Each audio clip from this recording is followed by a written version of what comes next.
The words tax policy just aren't sexy, don't sound creative or interesting to anyone but accountants. But there was a brief period in Australian filmmaking where a tax policy gave us our most creative and risk-taking era.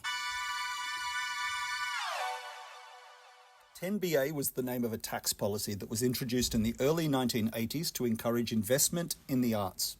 It gave any investor a generous 150% deduction for any money invested in Australian film, which you can imagine someone with a big tax bill coming might find encouraging. And if they invested the film and it made money, they only had to pay 50% tax on that income. Aussies remember the Gough Whitlam years as being our arts heyday, but this was a policy under Malcolm Fraser's prime ministership, and suddenly everyone wanted a piece of our film industry.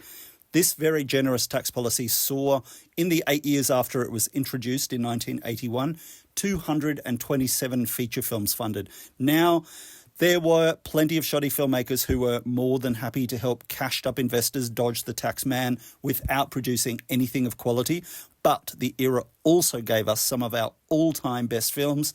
Careful He Might Hear You, The Man from Snowy River, Monkey Grip, Crocodile Dundee, Malcolm, The Year My Voice Broke. It allowed auteurs to build consistent careers, and it gave important debut opportunities for the filmmakers we now think of as our finest. Rolf de Heer, PJ Hogan, Scott Hicks got their start in this era.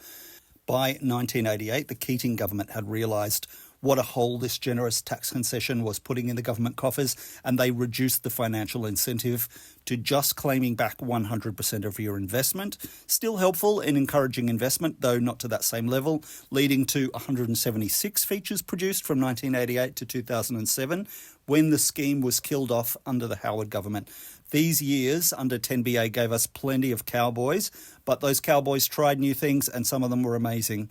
There was also plenty of dross produced, but our actors and film crews were able to have busy and full careers instead of having to work in call centres and teach, as plenty of them have to do these days.